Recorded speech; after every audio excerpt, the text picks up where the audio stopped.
c'est compliqué parce que moi, je vais finir par me poser une question qui peut être dérangeante. Est-ce que dans ce pays, il existe vraiment des institutions financières sérieuses? Certes, nous travaillons avec certaines qui font de très belles choses, mais c'est encore très limité par rapport à nos objectifs. Là, je suis avec Dola Bijou et c'est quelqu'un que je connais depuis 10 ans aujourd'hui. Je tiens toujours à rappeler cela. Dola, c'est celui qui a filmé ma toute première conférence à l'hôtel Mancel. Donc, on parcourt ce chemin depuis 10 ans. Et c'est un chemin qui a une particularité, c'est-à-dire qui est axé sur le Made in Cameroun. Quand vous voyez un article comme celui-ci, il est fabriqué à la main, avec la matière première locale, avec les artisans locaux. Tous les articles, à plus de 90% ici, sont fabriqués localement. Pareil pour ce que Dola Bijou fait, c'est l'une des références dans la joaillerie. Durant cette semaine, on a eu à rencontrer plusieurs personnes dans des institutions financières ou plus simplement dans des banques. Je préfère dire personnes parce que j'estime que peut-être ces personnes ont de la volonté, mais ce ne sont pas des décideurs. C'est clair qu'ils ont de la volonté parce que quand on discute avec eux, tu vois, tu comprends quand même qu'ils veulent que les choses changent. Mais ils n'ont pas de pouvoir de décision. Ça veut dire que quand on discute avec eux, tout ce qu'ils peuvent faire, c'est nous écouter et essayer de traduire convenablement ce qu'on s'est dit. Tu vois, et je crois que c'est là où ça bloque. On doit rencontrer les personnes qui ont le pouvoir de décision. C'est eux qu'on doit être capable de convaincre. Tu vois ce que je dis? Des gens qui peuvent se dire, ok, je crois qu'avec ces gars, on peut faire quelque chose et que ce soit fait directement. Parce que ça fait que tu l'as dit, ça fait 10 ans. Non, Claudel, on est passé par des choses. Moi particulièrement, j'ai rencontré des gens, j'ai discuté avec des gens, on est passé, on est parti vraiment de rien, on a essayé de faire, on s'est fracassé, on s'est levé, on a dit non, on continue. Ce qu'on veut, c'est créer de la plus-value localement. Tu vois ce que je veux dire? Et ça, c'est pas quelque chose qui c'est-à-dire que pour qu'on puisse avoir de l'argent, du financement, pour pouvoir faire exactement ce qu'on veut faire, on ne peut pas le faire seul. Je crois que tu es d'accord avec moi. On ne peut pas le faire seul. Il faut des personnes qui vont être capables de croire. Parce qu'on a montré qu'on peut. On a montré que c'est possible. On a même montré que voilà le marché qui est là. On dit même que on n'a pas le problème de la clientèle. On n'a même pas le problème de vendre. Mais je valide totalement ce que tu dis. Nous sommes ici appelés, si on peut le confirmer. On n'a pas le problème de vendre, on a le problème de produire. Sauf que ce qu'il faut pour qu'on ait la production sur place et au-dessus j'ai envie de dire de notre cycle de production, ce qu'on est capable de produire aujourd'hui. Il faut enlever les responsabilités, les charges et tout, on ne peut pas. Il faut compter peut-être 10 ans, 20 ans d'économie. On fait comment? Mais moi, ce que j'ai envie de dire, Dola, peut-être quand tu l'expliques comme ça, il y a beaucoup de personnes qui ne comprennent pas réellement. Et je vais prendre un exemple qui est simple. Ici, nous sommes chez SM. Voici par exemple un article qui coûte 10 500 francs. Mais en réalité, Dola, on est capable de vendre cet article à 3 000. On est capable de vendre cet article à 2 000. Mais pour vendre à 2 000, qu'est-ce qu'il faut faire? Il faut produire à l'échelle. Il faut pouvoir avoir des capitaux qui nous permettent de pouvoir avoir la matière première en quantité suffisante. Il faut pouvoir mettre en place une unité de production à l'échelle. Il faut pouvoir industrialiser la production qui pour le moment est artisanale. On fait déjà de notre mieux, ça coûte 10 500 francs. Mais on est capable d'aller beaucoup plus loin que ça. Et moi je veux que tu nous parles de la joaillerie. Toi, tu fabriques ces sacs. Regarde ça. Tu vois ça, ces fermetures-là, c'est importé. Bien sûr. Fabriqué sur place. Mais pour qu'on le fabrique, pour que toi, tu sois capable de mettre ça sur ton sac et le vendre pour un enfant à 3 000 francs, il faudrait aussi que le coût de production de ça soit réduit. On le fait aujourd'hui, mais on le fait manuellement. On ne peut pas te produire ça à un coût qui va te permettre de t'en sortir. C'est pas possible.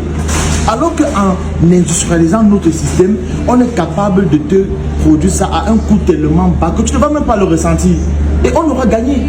Ce sera bénéfique pour toute l'industrie. C'est-à-dire que j'ai envie de dire que notre secteur d'activité concerne, quand on parle de bijouterie, par exemple, la bijouterie n'est pas que le bijou, c'est bijou accessoire. Ça veut dire que tout ce qui peut être accessoire, peu importe le secteur, on sera capable de créer. Mais le faire manuellement, c'est très limité. Il faut être capable de produire en quantité avec une qualité supérieur tel point qu'on n'aura pas besoin d'importer ça. Tu vois un peu ce que je veux dire? Surtout qu'on parle d'import substitution. Mais c'est ça notre challenge. C'est quand même un peu fatigant. Moi, je vais te dire un truc. Et je l'ai dit tout à l'heure. Tu vois, aujourd'hui, de janvier, nous sommes en septembre. De janvier à septembre, on a au moins 130 entreprises qui nous ont écrit pour un besoin. Avec qui, moi, personnellement, voilà, du Premier ministre, je dis, on a causé. Là où la conversion s'arrête, c'est là où on me demande les échantillons. Je fais comment pour produire l'échantillon alors que je n'ai pas l'équipement? Le besoin est là. J'ai dit à une entreprise, je ne sais pas si je dois citer le nom ici, que donnez-moi l'argent, j'achète les équipements et je vous produis gratuitement. Ils ont préféré aller commander en Chine. Je te dis qu'ils ont commencé, ils ont préféré aller commander en Chine. Alors que si ils me donnaient l'argent de leur commande, je prends ça, j'achète les équipements dont j'ai besoin et je produis pour eux. Mais j'aime souvent à dire que peut-être ce que les gens diront, ou peut-être s'il y a des décideurs, des institutions financières qui nous écoutent dans cette vidéo, ils vont te poser la question $, quelles sont vos garanties? Mais quelles sont les garanties que vous avez? Parce que ce qu'il faut savoir, c'est que les banquiers utilisent l'argent des gens. Mais c'est on travaille avec les banques commerciales. C'est là où le bas blesse. La banque qui va se démarquer, c'est justement la banque qui va résoudre cette problématique. Et il y a des banques qui essaient de se démarquer. Ça, il faut être honnête. Moi, particulièrement, j'ai des banques qui me montrent déjà que c'est possible. Mais les montants qu'ils peuvent mettre dans nos sont tellement bas que ça ne nous permet pas d'impacter directement la production. Peut-être de maintenir et de se débrouiller, mais pas impacter. Tu vois ce que je veux dire? Donc, si aujourd'hui, on doit parler et encadrer cette garantie-là, trouver un moyen de comprendre que je ne suis pas né avec un terrain de 1000 mètres carrés à partir de ce que je peux mettre comme garantie et avoir le financement que je veux. Non, comment je fais?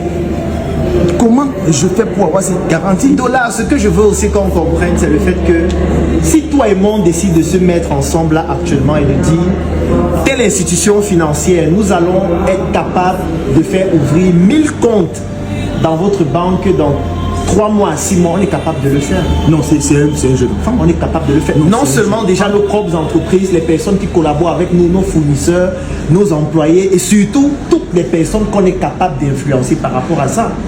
C'est aussi ça qu'on est capable d'apporter, c'est-à-dire en termes de notoriété, en termes de passage à l'action des personnes avec qui on travaille, en termes même de faire tourner tous nos business dans une banque. Mais qu'est-ce qu'on gagne en retour? Mais plus que la plupart des personnes qui nous suivent sont des personnes qui veulent nous voir nous développer.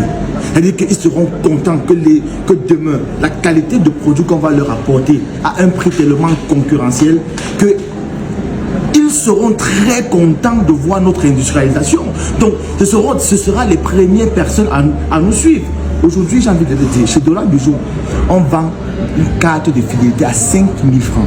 Claudel, je vends les cartes de fidélité et les gens achètent. Qu'est-ce que tu penses que quelqu'un qui vient acheter la carte de fidélité chez Dollar Bijou à 5 000 francs, tu crois que c'est pourquoi? Si ce n'est pas parce qu'il adore le concept, il adore le projet et il veut voir les choses avancer. Si je lui dis que, écoute, désormais, si tu avais Dollar Bijou, je voudrais que tu sois aussi avec telle institution financière. Pourquoi tu crois qu'il ne va pas le suivre? Quand on va encore lui montrer tous les avantages qu'il pourrait avoir derrière, pourquoi il ne va pas suivre?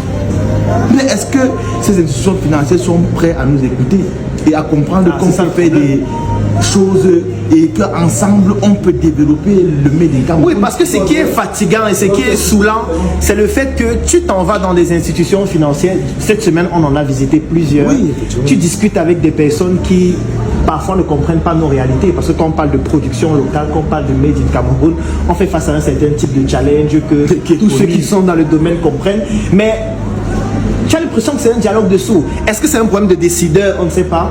Est-ce que c'est un problème lié au fait que certaines institutions financières finalement ne sont pas réellement là pour accompagner le Made in Cameroun? Toi, comment est-ce que tu vois ça? Parce qu'on a vécu l'expérience ensemble. Moi, je crois qu'ils parlent du Made in Cameroun, mais je crois qu'ils ne comprennent pas la problématique du Made in Cameroun.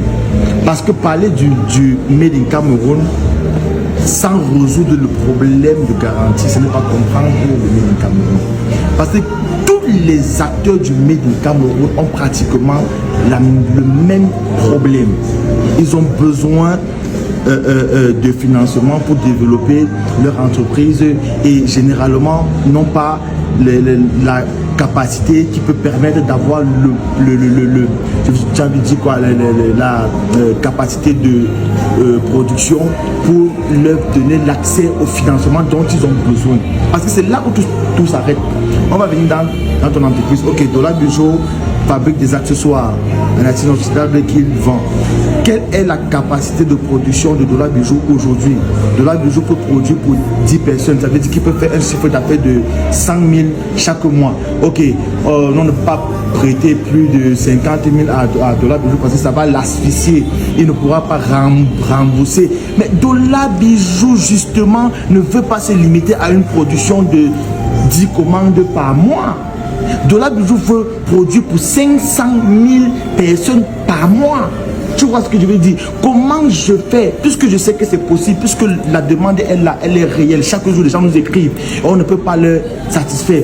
Comment on fait pour que ces institutions financières comprennent qu'à un moment donné, il faut qu'ils apprennent encore. Je veux même dire qu'ils réapprennent à prendre le risque. On sait que ce n'est pas eux qui décident. Il y a la COBAC, il y a la BEIAC, il y a des institutions qui sont au-dessus. Mais qui va donc finalement trouver le moyen de dire, bon, parmi cette pléthore de jeunes entrepreneurs, les qui ont essayé de tenir, de se démarquer, avec qui est-ce qu'on peut essayer de réaliser de grandes choses et que finalement on dit ok avec ça, parce que j'ai envie de dire que demain on n'aura même plus besoin des institutions financières, parce que je crois que la meilleure personne qui peut comprendre un entrepreneur, c'est un entrepreneur. Bien sûr.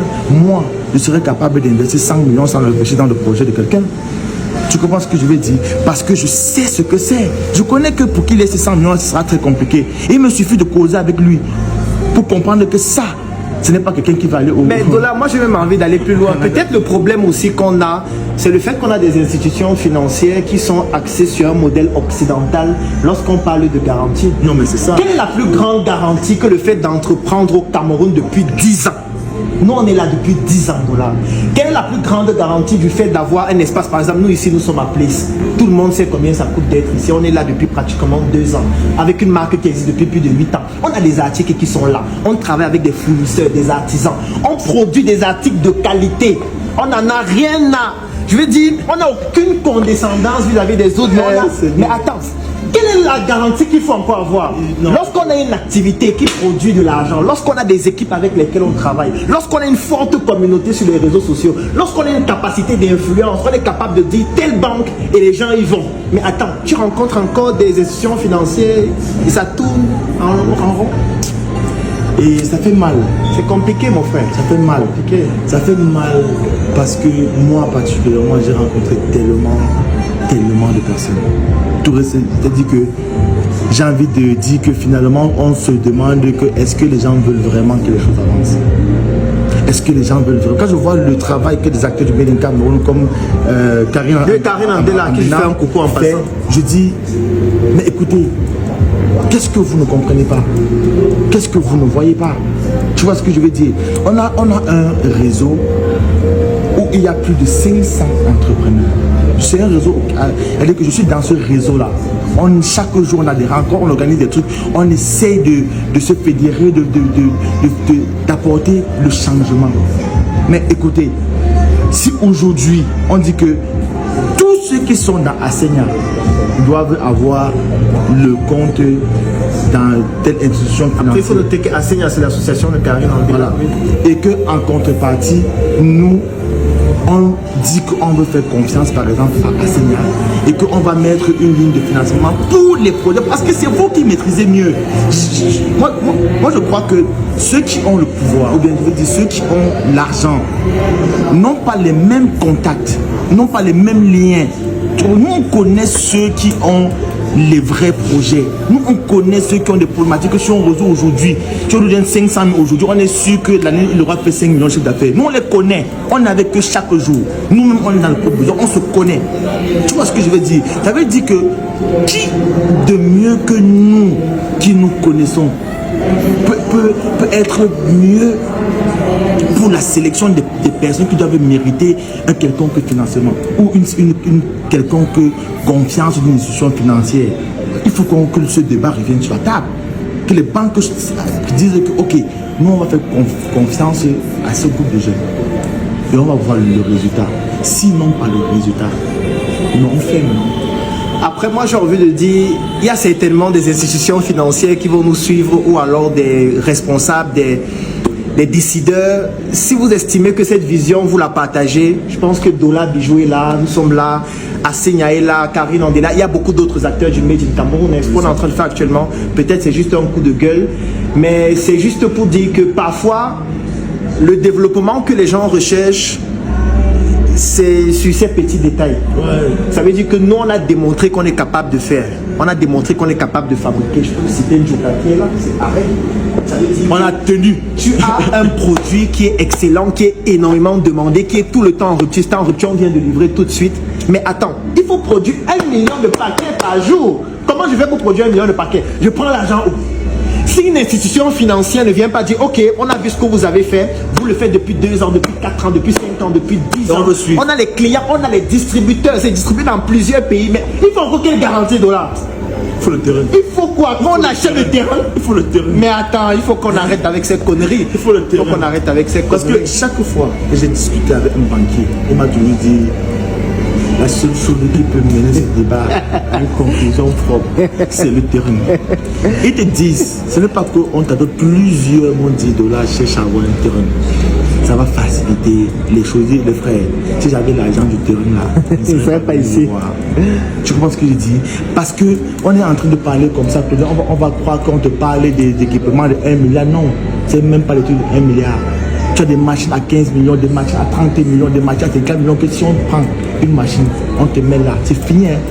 Tu ne reviendras plus jamais dire que j'ai encore besoin d'eux. Parce que toi-même, tu vas développer, toi-même, tu vas produire. Et nous, particulièrement, on est dans une chaîne, dans un secteur où on sera lié à pratiquement tous les artisans locaux. D'une manière ou d'une autre. Comme j'expliquais, je dis, il y a beaucoup, tous les stylistes, il n'y a pas un styliste qui va se passer de nos services.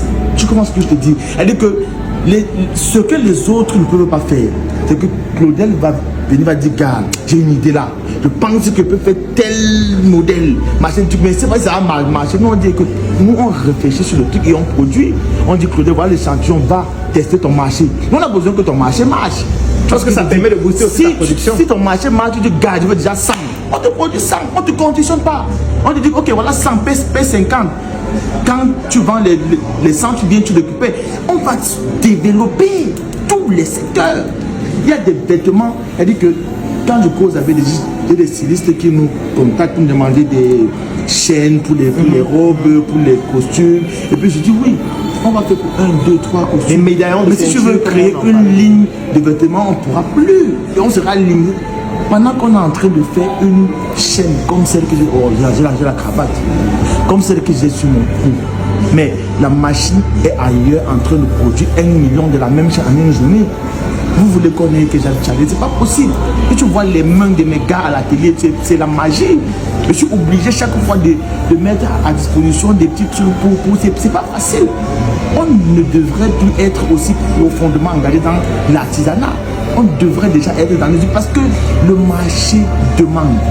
Mais nous, on est incapable de le produire. Chaque jour, Kinshasa, la Côte d'Ivoire, le Gabon, oh, on veut si les églises qui nous contactent, on veut si, on veut ça, on dit, c'est pas possible. Le marché est là, mais on n'est pas à la capacité de pouvoir le faire. Mais si tu avais quelque chose à dire aux institutions financières ou aux décideurs de banque, qu'est-ce que tu leur dirais? Tout ce que je peux dire, c'est que aujourd'hui, on n'a plus besoin de trop parler. Il faudrait que les institutions financières soient prêtes à nous faire confiance et dire, peut-être qu'on a fini avec une autre génération, voici une nouvelle génération, essayons. Je pense qu'un décideur de banque peut prendre le risque sur lui et dire, je veux un peu faire confiance à ces jeunes et je veux voir le résultat. On n'a pas 2 ans pour transformer notre environnement. Et dire, on n'a pas 2 ans pour transformer pour créer des milliers d'emplois. Si aujourd'hui, au petit niveau qu'on est, on peut réunir autour de ce projet plus de 35 jeunes, tu vois, qui peuvent avoir au moins de quoi se payer un bout de pain. Tu crois que c'est rien du tout? Nous, on veut être dans toute la sous-région, dans tous les régions du Cameroun. Et en plus, notre secteur, c'est un secteur qui va ramener un autre type de formation. C'est-à-dire que nous, on a carrément un projet d'école de formation seulement pour notre activité. C'est-à-dire que celui qui va apprendre à limer peut vivre de ça. Parce que demain, il va sortir de la formation, aller créer son entreprise. Non, on va se traiter chez lui, tout simplement. Tu comprends ce qu'il te dit? D'autres personnes, c'est une chaîne qu'on va créer. On n'aura pas besoin de porter les trucs sur Yaoundé pour amener à Garoua. Non, on crée une unité sur Garoua. On embauche des gens. On n'aura pas besoin de porter ici pour aller au Gabon. On crée une unité au Gabon. On embauche et les Gabonais et les Camerounais. Pourquoi les gens pensent que c'est pas possible? C'est possible. Mais je crois que on veut tous qu'on parte au Canada. Mais moi, je n'irai pas. Pas au Canada. On ne part pas au Canada, mes amis. S'il y a des décideurs, s'il y a des responsables d'institutions financières qui veulent faire confiance à des jeunes qui ont décidé de se battre pour pouvoir permettre à l'Afrique, parce que là, ce qu'on fait, ce n'est pas seulement pour le Cameroun, bien que nous sommes actuellement en train de réaliser cette vidéo ici. On va laisser des contacts en commentaire. Vous savez où nous sommes situés. Là, nous sommes appelés chez SM. Vous pouvez venir sur place afin qu'on puisse en discuter. Sinon, Dollar, ouais, c'est un plaisir. On va continuer de trimer, mon frère. Ça fait 10 ans. 10 ans. C'est toi qui vas baisser notre coût de production quand tu auras tes machines. Parce que j'imagine qu'il y a des gars qui veulent porter tes oui, mais c'est cher. Oui, mais comment est-ce qu'on fait pour produire à l'échelle sans argent? Il faut l'industrie. C'est tout. Il faut l'industrie. Donc voilà, moi c'est Dollar Bijou, c'est un projet qu'on essaie de développer. Ça fait pratiquement, ça c'est la 11e année. Hein. Ça fait pratiquement 11 ans aujourd'hui. Pour nous retrouver, c'est assez simple. Vous allez sur Google, vous tapez Dollar Bijou. Vous allez voir beaucoup de Dollar Bijou, mais il y a un Dollar Bijou, vous avez plus de 200 000 abonnés sur Facebook. Voilà. C'est notre page officielle. Et après, vous avez tous les moyens pour nous retrouver. Les contacts, comme le docteur l'a dit, seront positionnés au bas de la vidéo et tout, vous aurez ça. Mais, faut l'argent. Faut l'argent. Faut l'argent. Gars, on va choquer. C'est compliqué.